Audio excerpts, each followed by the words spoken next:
Yebo. Mina ngingu-Charity Gara weSky's Metro FM. Namhlanje siyahamba nje edolobheni sibhodabhoda. Liyawazi ukuthi uMarch is International Women's Month. So okanamhlanje sihamba thina sidinga umama that are in business. And interestingly sihlangane lani, you are in business, drive umthova, ngumtshayeli womthova lo muntu esifazana njalo.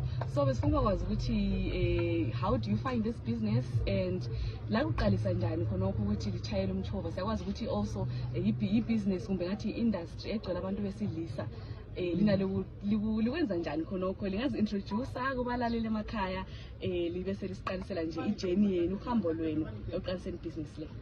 Alright, ibizo lami nginguSehlisiwe Masuku, Mrs Masuku, ngihlale eHowmine, ngichovisa eManningdale. So sathenga imota lo umkami wasenthathisa ilicense, sabe sesibrandisa, samukelwa kuhle eBookta ngoKM Ndlovu. So yikho ukuqala kwethu ukuthi ngichovela lapha, samukelwa eBookta, wakhuluma ukuthi unkosikazi wami nguye ozabe etshayela ikhombi. So bangamukela kuhle, lamadoda engisebenza lawo erenke City Hall, hayi sisebenza kuhle sibili. Kwakungani konzima okwaqala, babecabanga ukuthi ngizodlala, besithi buyela uyephekela abantwana ekitchen, kodwa kahle sakukhulumi. Ngile 2 years lo ngomnyaka wesi3 ngiku-industry yona le, ngisebenza nabo kuhle, sebekwazi ukuthi hayi wabuye ukuzosebenza, bambiza bethu usisi lami ngithi ngobhuti bami.